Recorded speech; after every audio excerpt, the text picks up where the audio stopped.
Carolina, buenas tardes. ¿Cómo estás, Julio? Bien, ¿tú qué dices? ¿Cómo va todo? Pues todo va muy bien, ya sabes, andamos entre el blanco y el negro, el mundo en llamas, al Ajá. rojo vivo, y nosotros, si uno ve la mañanera, si uno ve luego el espacio hasta de Carmen Aristegui o de Carlos Loret de Mola, dices, no, hombre, pues el mundo, ¿qué importa? Lo único que importa es el gris, la casa El gris. gris, la casa gris. Estamos de grisáceos. ¿Cómo has Estamos visto de la gris. evolución de todo este caso y este tema? He visto los tweets que has puesto, pero dinos, ¿cómo lo ves? Pues va tomando sus giros, Julio. La verdad es que yo creo que la casa gris existe. Ujú. Tiene una alberca muy grande, por cierto, no tiene árboles y es habitada por el hijo del presidente. De ahí al conflicto de interés, yo no sé si recuerdas cuando surgió primero este escándalo que fue la investigación de Mexicanos contra la Corrupción y Latinos, la pregunta que nos hacíamos, Julio, es, bueno, está interesante que nos digan la forma en la que vive con muy poca congruencia republicana o austero republicana el hijo del presidente, pero habría que mostrar que hay un tráfico de influencias, ni siquiera un conflicto de interés, ¿no crees, Julio? El delito sería el tráfico de influencias, que tú tengas hospedado al hijo de un presidente o al primo, hermano o a un funcionario público en una instalación tuya, no le cobres la renta y saques como a cambio algún beneficio, ¿no? Como le pasó a Ponce, ¿te acuerdas? El que era Sí, secretario de Gustavo Finanzas de Ponce. López Obrador, pues se Ujú, fue a Las Vegas, todo pagado, ujú. y luego pues recibía gente, ahí había un conflicto de interés, él era un funcionario público y cómo es posible que las personas a las que les cobras los impuestos te anden invitando a tu vicio, Ujú. al juego, ¿no? Entonces, el asunto era probar un conflicto y desde que surgió este escándalo, yo creo que quienes hacemos periodismo y nos gusta ver el periodismo, lo que decíamos, bueno, a esto para pasar de, pues no sé, de chisme un poquito farandulero, y no estoy desmeritando a la farándula, pero bueno, en el periodismo de espectáculos importa mucho cómo viven los famosos, las personas públicas, sus relaciones sentimentales, o sea, hay un morbo por la vida privada, ¿no? En Ujú. ese tipo de periodismo. Pero queríamos trascender de ese periodismo de espectáculos, queríamos, sin desmeritar a los espectáculos, insisto, porque tengo gente muy admirada en el gremio, pero queríamos pasar al periodismo de investigación y al periodismo de datos donde realmente comprobaras que no estaban pagando la renta, que estaba recibiendo más contratos Baker Hughes, algo que nos hiciera pensar que ahí había un tráfico de influencias, un coyotaje, como decimos los mexicanos, del hijo del presidente. Entonces yo recuerdo que decíamos, bueno, pues hay que ver los recibos, ¿no? ¿Paga o no paga renta? ¿Y lo hace o no Ujú, lo hace en precios del mercado? Y pues ujú, resulta que finalmente ya salieron los recibos. Y ujú. como todo lo que se recibe en este país, mi querido Julio, pedían y pedían y pedían los recibos, ya le dan los recibos y dicen, ah, no, ese pinche recibo ha de ser falsificado. Perdón por la grosería, le Por lo puedo de falsificado, sí, sí, así no, es. no, no, no, no, a la grosería, Julio, ya no me Ya gusta. sé. Ajá. Este, quítenlo. Sí, sí, sí. Bueno, y de, y, y de ahí luego fue a que si el contrato tiene 16 páginas, y de ahí a que si Baker Hughes es contratista de Pemex, pues sí, sí lo es, desde hace 60 años, y luego que si tiene muchísimos contratos. Hoy escuchaba de verdad por disciplina reporteril, porque uno debe de ver en qué anda, pues justamente los poderes, y aquí hay Ujú. dos, el presidente Andrés Manuel López Obrador, que está en su bando, y luego Carlos Loret de Mola y esa mafia del poder a la que acusa el presidente, y hoy veía el noticiero de Loret. Y entonces decía, todo lo que nosotros dijimos era verdad, pero con una vehemencia. Yo decía, sí, pero siguen sin decir las verdades completas o las que periodísticamente nos interesarían a los mexicanos, que es, ¿hay o no hay corrupción? Se trató de beneficiar y de corromper al hijo del presidente a cambio de qué. Entonces decía Loret, por ejemplo, es que Baker Hughes es enorme. Pues sí, ya lo discutíamos el otro día, Julio. estás hablando de los reyes, casi casi que el monopolio de la perforación petrolera, imagínate el tamaño, y casi casi que los dueños de esa tecnología. Es como si tú quisieras que en México, por ejemplo, ninguna dependencia del gobierno vaya a tener un contrato telefónico con Telmex. Eso hace 20 años. Pues, ¿cómo le haces, no? Está complicado, sobre todo si estás en un lugar donde el acceso es difícil, etcétera. Entonces, yo decía, mira qué oportunista, cómo presenta los argumentos de repente Carlos Loret. Es como si yo ahorita te dijera, los gatos tienen uñas. Yo tengo uñas. Los gatos toman leche. Yo tomo leche. Los gatos tienen olfato. Yo tengo olfato. Soy un gato. ¡Papum! Claro, Digo, siendo claro. los argumentos así, pues sí, hay una casa gris, la habitó el hijo del presidente. La tenía un funcionario de Baker Hughes que es contratista del gobierno. Hay corrupción. Es un brinco muy grande, habría que probarlo.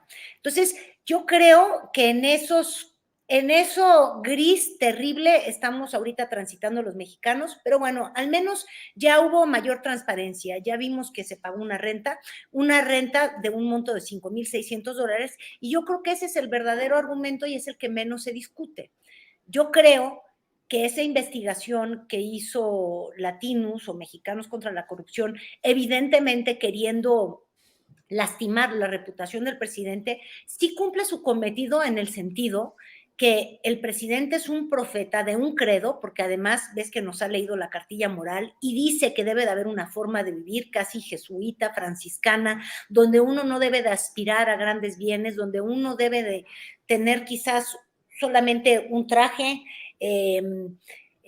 Tiene él su casa en Chiapas donde descansa, creo que nunca hemos visto su gran piscina, y la verdad es que en eso sí golpea profundamente al presidente, porque tiene un hijo que además trabajó mucho en Morena, que hizo mucho proselitismo por el Movimiento de Regeneración Nacional, y resulta que a él no se le regeneraron las células para la austeridad, lo que se le regeneró fue la ambición de vivir, pues como los ricotes, los machuchones, como les decía Andrés Manuel López Obrador. Creo yo que es un pecado, honestamente. Eso no es un pecado. Decía Loret de Mola, ¿cómo le hizo para ser millonario? Yo decía, pues se casó con una millonaria, ¿no? Ya nada más de entrar, y que además está dispuesta a compartir, y están enamorados, Sí, eso ya no lo sé.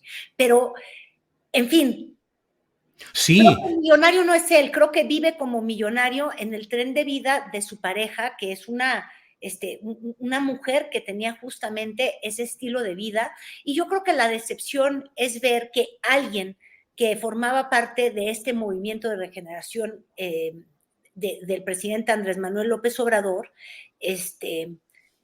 pues tenía ganas de vivir como lo que más criticaban. Y como te digo, no es que esté mal, pero le da en el corazón de la congruencia del presidente, y yo creo que ese es el tema. El otro sigue en el aire, y yo creo que cada vez hay más evidencia de que, pues no, de que el acto ilegal no ocurrió. fíjate que está disponible en YouTube una grabación que hicieron hoy los directivos de Mexicanos contra la Corrupción y la Impunidad, Darío Ramírez, Amparo Casar, está Raúl Olmos, está María Elena Morera, y Raúl Olmos en una parte, él dice que en realidad la pista para la Casa de Houston se las dieron de dentro de la Presidencia de la República, que fuentes de la propia presidencia fueron los que le dieron la pista. No da mayor dato, obviamente, y uno no sabe si es una develación insidiosa de sembrar la división interna o si así es. Pero bueno, pero en otra parte de esa explicación que da Raúl Olmos como jefe de la Unidad de Investigación de Mexicanos contra la Corrupción y la Impunidad, dice que lo que estaba como objetivo, como motivo periodístico, era mostrar la incongruencia entre lo que hacía López Obrador y lo que hacía su hijo. Y yo digo, sí, sí, sí, desde luego en términos políticos, éticos, ideológicos, eso está en el centro, pero no como un motivo periodístico, porque no Exacto. puedes hacer un trabajo disque periodístico fundado en demostrar que un individuo llamado Andrés Manuel López Obrador vive, proclama cosas distintas a las que realiza otro individuo mayor de edad que se llama José Ramón No, López Beltrán. tenían que haber probado que el presidente López Obrador, que sí Así es es. funcionario público y que sí todo el tiempo habla de su cuarta transformación, que a él le gustara, no sé, meterse en jacuzzi todos los fines de semana en el Temazcal en una casa de Valle de Bravo, ¿no? O en Punta Mita, ¿te acuerdas cómo le gustaba al presidente Peña Nieto irse a jugar golf? De hecho, con Sí. Emilio Lozoya, le gustaba ir a esta casa en Punta Mita, muchos presidentes del país hacían uso de una casa pues es la casa Cancún, ¿no? Sí, la Casa Cancún. No en Tulum, pero en Cancún, los Sí. hijos del presidente Cedillo, ¿te acuerdas? La usaban. Los Esos de la son Madrid, desde la Madrid, exacto. que Usaban Roberto Balazuelos lo ha dicho. públicos Ujú. viviendo en Los Pinos y entonces faltando completamente a la ética que se espera pues de un presidente o de un mandatario o de los hijos del presidente cuando usan los recursos públicos. Es decir, si José Ramón se hubiera ido a meter a la casa del consulado en Houston, se hubiera metido de gorronzazo a vivir ahí, ¿me Ujú. entiendes? Claro que periodísticamente sería interesantísimo, Sí. pero pues yo creo que le pegaron al corazón del presidente porque, claro, es una provocación tremenda y porque sí, lo que sí es real es que el hijo del presidente pues no sigue los conceptos o no se rige bajo los mandamientos presidenciales. Lo cual Entonces, considero, Carolina, que es un tema político, de discusión claro, es política, un pero no tema de un político, disque es un dardo reportaje. político. Claro, porque aquí el gran problema es que se trata de manejar como una pieza periodística, como un No reportaje, lo es. lo que desde mi punto de vista no lo es, Hasta porque ahorita claro no que lo es, sigue sin serlo, ya por más que le están poniendo decoraciones.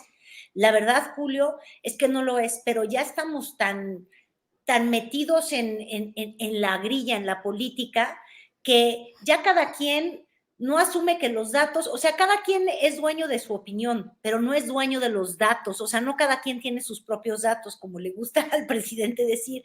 Entonces, ujú, aquí estamos viendo que ya cada bando decide cuáles son sus datos y dicen, ese contrato no me gusta, le faltan 5 páginas y ya no vale, cuando ya lo sacó, por ejemplo, La Jornada.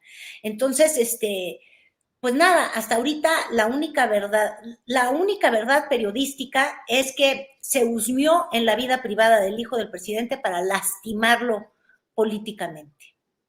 pues sí, Carolina, y luego, pues este debate que se ha dado respecto, en el cual se ha involucrado desde luego a Loret de Mola, a Carmen Aristegui, a López Dóriga, a Jorge Ramos, y en el fondo es una sacudida al mundo periodístico, Carolina. Bueno, es que depende qué es lo que uno cree de periodista. Fíjate, yo cuando veo mis ingresos, Julio, y mi casa, hoy andaba de morbosa viendo que alguien compartía, una casa tan bonita en la que vivía o está vendiendo ahorita el hijo de Enrique Krause, y decía yo, ay, pero qué bien vivir, o sea, ¿qué es lo que he hecho yo que no gano esas cantidades? Y entonces me he llegado a cuestionar, yo que ando todo el tiempo por ahí a campo traviesa, yo sí me corro en terracería, Ujú. y digo, pues o no gano como periodista o ellos no son periodistas. Entonces, ahí habría que hacer una distinción, yo creo. Y pues nada, yo creo que el periodista y el periodismo se forja todos los días, Julio, no es un dado. Puedes tener Ujú. trabajos periodísticos fabulosos y un día salir con un santo pato patético que podría destruir tu reputación, se construye día a día. Entonces nadie tenemos o poseemos podemos sentirnos dueños del periodismo o del ser periodistas. Yo creo que es un oficio que se ejerce a diario y también creo que hay muchas personas que no lo han ejercido nunca o que simplemente han dejado de ejercerlo y otros que han comenzado a ejercerlo y no lo habían ejercido nunca, ¿no? Entonces, eh, hasta ahí pondría yo esa discusión. Te lo decía la semana pasada, pues yo no, yo hasta ahorita pues no sé bien cuál es cuál es el acto periodístico que tengo que admirarme necesariamente de Carlos Loret de Mola, como te digo, eso se va construyendo a diario y también se va destruyendo con montajes y con noticias falsas y con estridencia. Sí, y encarrerado pues en la batalla política y electoral, Carolina, porque en el fondo, pues todo esto es, hoy el presidente de la República dijo, es una batalla por la nación, es decir, los dos proyectos con sus bemoles, con sus agregados, pero ahí están. ¿Crees que ha subido la beligerancia o la capacidad de ataque político y de organización de ese flanco antiobradorista a partir de lo publicado por Latinos y por Mexicanos contra la Corrupción? Ay, pues yo sigo ahí con mis dudas, te digo que estamos muy polarizados. Lo que sí te he de compartir es que en el tema electoral, ay, pobre Mario Huevado. Es que a Mario Sí. Huevado me lo agarran a huevos. En realidad, fíjate, a huevazos. Ajá. Cada vez que va a un lugar, ahora fue en Durango donde lo agarraron a huevazos. Y en realidad, fíjate, los verdaderos obstáculos que ha tenido, ya síguete riendo, los Sí. verdaderos obstáculos que se ha topado Morena electoralmente, que podría causarle daños a la hora de los votos y de las preferencias, pues han sido justamente la forma en la que seleccionan los candidatos. Y una forma de verlo es simplemente el termómetro de Mario Huevado. ¿Cuántos huevos le avientan a según el estado al que va? Y entonces así vamos a poder medir cómo está el asunto electoral de este año, Julio. Y para el 2024, ¿ya viste la foto de la que se puso los guantes para subirse al ring? Sí, sí, sí. Pues ahí está ya su vida, ¿no? Ya está subida Claudia Sheinbaum, pero ya agarró un guantezote. ¿No viste su foto ahí con Zuleika o Suleimán? ¿Cómo se llama? Yo no sé mucho de eso. Sulaimán, Sulaimán. Exacto, y con unos figurones. Y yo dije, ¿y eso cuánto cuesta? O sea, ¿cómo se cobija uno de estos boxeadores tan profesionales, verdad? Y te suben al ring y eso ya es proselitismo del más abierto que uno puede imaginarse, ¿verdad? Yo creo que entonces en unos 3 días vamos a ver a Marcelo Ebrard, no sé, en un evento internacional de la globalidad bicicletera o algo así, porque es que además se van cuqueando. Y entonces, pues a los que andan en la función pública les empieza a dar por andar más bien de función, pero pública de los escenarios, de subirse a la plataforma electoral y dejar de gobernar. Pero en fin, habrá que verlo, Julio. ¿Ves concentrado todo ya, sobre todo en Claudia, en Marcelo y en Adán Augusto, Carolina? Es que Adán Augusto nos da gusto nada más platicar de él. Yo no sé por qué siento que su perfil Adán Augusto ni siquiera es un comodín de Andrés Manuel López Obrador. Es una pieza del presidente López Obrador para andarle calmando los ánimos a los que siente que se le descarrilan. Cuando le quiso dar un zape a Monreal y quitarle las ínfulas de señor del Senado, que le mandan y que le puso una cachetiza a gusto. Entonces, yo siento que más bien Adán Augusto es la pieza de López Obrador para taimar ánimos electoreros, pero no los está taimando lo suficientemente bien. Y la pregunta es, ¿cuándo le va a pedir a las personas en su gabinete que se decanten si van a andar en el juego electoral y que se salgan? Ahora, ojo, dije gabinete, ¿viste? Y en la onda electoral no solamente vamos a ver al secretario de Relaciones Exteriores, sino a la jefa de gobierno que pues no tiene que pedirle permiso a nadie, ¿verdad?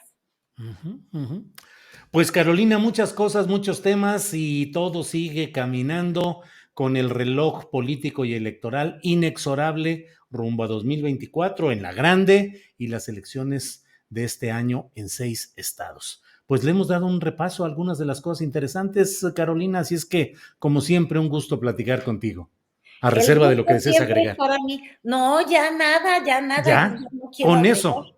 Con Bueno, eso basta, ya tuvimos ring, ya tuvimos huevos, ya tuvimos de todo lo que había, hasta una maledicencia mía, que espero que se pueda editar y sacar de ahí, porque luego el YouTube se pone muy rudo contigo, Julio. No pero me no gusta. por fíjate que no por las palabras malsonantes, Vieras que no, no es por eso. No, No, podemos decir, bueno, yo de todas no, maneras prefiero no utilizarlas porque pensar que yo pueda afectarte no me causa tanta no, no, gracia. no, no, no, no hay problema con eso, Carolina. Bueno, pues estamos en contacto y nos vemos. Ojalá nos podamos ver el próximo martes, Carolina. Y como siempre, muchas gracias. Que así sea, Julio, nos vemos. Hasta luego. Adiós.